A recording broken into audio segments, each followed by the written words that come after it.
যোৰহাটত শোণিতপুৰ জিলাৰ লোকশিল্পী মৃদুল কুমাৰ দাসক বকুলবন বঁটা প্ৰদান। অসমৰ লোকসংস্কৃতিলৈ অভূতপূৰ্ব বৰঙণি আগবঢ়াই অহা বিশিষ্ট লোকসংস্কৃতিৰ সাধক নীৰৱ শিল্পীসকলক বকুলবন ন্যাস অসম আৰু বকুলবন সমাজে প্ৰত্যেক বছৰে প্ৰদান কৰি আহিছে। অসম সাহিত্য সভাৰ প্ৰাক্তন সভাপতি পদ্মশ্ৰী আনন্দ চন্দ্ৰ বৰুৱাৰ স্মৃতিত বকুলবন বঁটা। বিগত বৰ্ষসমূহৰ দৰে পৰম্পৰা ৰক্ষা কৰি আজি যোৰহাটত প্ৰদান কৰা হয় চলিত বৰ্ষৰ বকুলবন বঁটা। বকুলবন ন্যাস অসম আৰু বকুলবন সমাজৰ উদ্যোগত আজি যোৰহাটৰ মহাপুৰুষ শংকৰদেৱ কলাকৃষ্টি আৰু গৱেষণা কেন্দ্ৰৰ প্ৰেক্ষাগৃহত আয়োজন কৰা বকুলবন বঁটা প্ৰদান অনুষ্ঠানত অসমৰ লোকসংস্কৃতিলৈ বিশেষ বৰঙণি আগবঢ়োৱা লোকশিল্পী তথা শোণিতপুৰ জিলাৰ বেচেৰিয়াৰ নিবাসী মৃদুল কুমাৰ দাসক 2025 বৰ্ষৰ বকুলবন বঁটা প্ৰদান কৰা হয়। বকুলবন ন্যাস অসমৰ সভাপতি ডক্টৰ সৌমিত্ৰ পূজাৰীৰ সভাপতিত্বত অনুষ্ঠিত হোৱা বকুলবন বঁটা প্ৰদান অনুষ্ঠানত মুখ্য অতিথি হিচাপে উপস্থিত থাকি বিশিষ্ট লোকশিল্পী মৃদুল কুমাৰ দাসক বকুলবন বঁটা প্ৰদান কৰে অসম সাহিত্য সভাৰ নৱনিৰ্বাচিত সভাপতি তথা বিশিষ্ট অভিধানিক ডক্টৰ বসন্ত কুমাৰ গোস্বামীয়ে। এই বঁটাত আছে গামোচা, চেলেং, স্মাৰক, প্ৰশস্তি পত্ৰ, অংগবস্ত্ৰ আৰু নগদ ধন। আনহাতে বঁটা প্ৰদান কৰি দিয়া ভাষণত অসম সাহিত্য সভাৰ নৱনিৰ্বাচিত সভাপতি ডক্টৰ বসন্ত কুমাৰ গোস্বামীয়ে কয় যে বকুলবনৰ কবিগৰাকী আছিল এগৰাকী প্ৰকৃত কবি। প্ৰকৃতিৰ লগত তেওঁৰ আছিল বিশেষ সম্পৰ্ক। তেওঁ কবিতাৰ জৰিয়তে সমাজৰ সকলো স্তৰৰ মানুহৰ কথা কৈছিল। আজি বঁটা প্ৰদান অনুষ্ঠানত লোকশিল্পী মৃদুল কুমাৰ দাসক বিভিন্ন অনুষ্ঠান প্ৰতিষ্ঠানে সম্বৰ্ধনা জ্ঞাপন কৰে।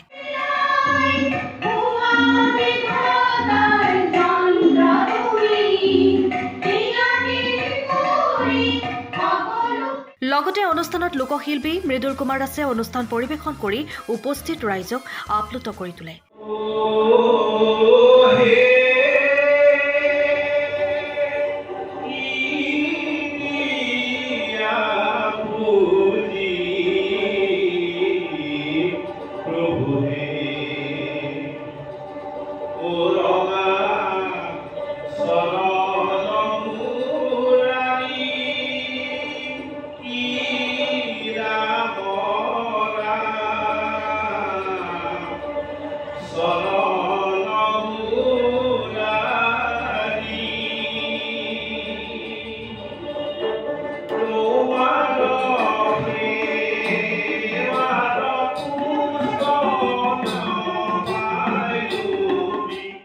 আনহাতে অনুষ্ঠানত বহু বিশিষ্ট ব্যক্তি উপস্থিত থাকে। মোৰ অনুভৱ মই জীৱনত মানে এনেকুৱা এটা দিন আহিব বুলি মই ভবাই নাছিলোঁ কেতিয়াও, আৰু মই নিজকে ভাবিছোঁ যে মই এই বঁটাৰ উপযুক্ত বুলি মই ভবা নাই। তথাপি আপোনালোকৰ এই বকুলবন ন্যাসলৈ মই অশেষ ধন্যবাদ জনাইছোঁ মোক এইকণ উৎসাহ যোগোৱাৰ কাৰণে। আৰু মই জীৱনভৰ বকুলবনক মানে মই মনত ৰাখিম, আৰু মই ভৱিষ্যতে মই সাংস্কৃতিক জীৱনত যিখিনি কাম আধৰুৱা হৈ আছে সম্পূৰ্ণ কৰিবলৈ মই প্ৰচেষ্টাত আছোঁ। হয়, উঠি অহা প্ৰজন্মক এইটোৱে জনাম যে লোকগীতৰ বা লোক সংস্কৃতিৰ অবিহনে কোনো সংস্কৃতি আগবাঢ়িব নোৱাৰে। আমি বৰগীতৰ পৰা আৰম্ভ কৰি লোকগীত বিশেষভাৱে আমি যদি চৰ্চা নকৰোঁ তেনেহ'লে অন্য গীতত আমি আগবাঢ়িবলৈ পাৰিম যদিও আচল সঠিক পথত আমি আগবাঢ়িব নোৱাৰিম। আৰু আমাৰ অসমীয়া সংস্কৃতিৰ লোকগীত বা লোককলাটোৱেই প্ৰকৃত ভেটি বুলি মই অনুভৱ কৰোঁ। হয়,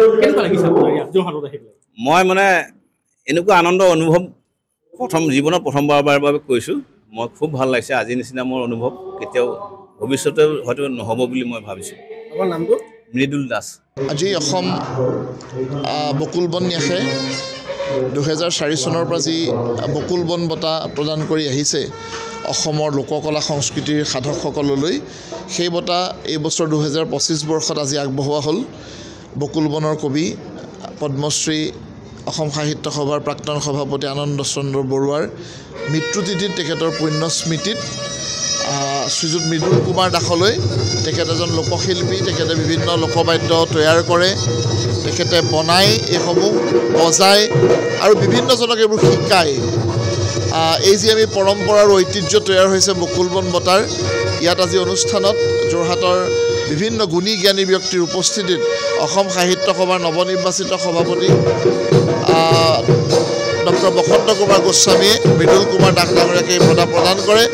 আশা কৰিম এই ঐতিহ্য আৰু পৰম্পৰাৰ মাধ্যমেৰে আমি উত্তৰ প্ৰজন্মলৈ আমাৰ এই সংস্কৃতিৰ সংবহনৰ ক্ষেত্ৰত এক বিশেষ জাতীয় দায়িত্ব পালন কৰিবলৈ সক্ষম হ'ব।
ব্যুৰো ৰিপৰ্ট টাইম অফ আছা। সময়ৰ খবৰ সময়ত পাবলৈ ফলো কৰক টাইম অফ আছা।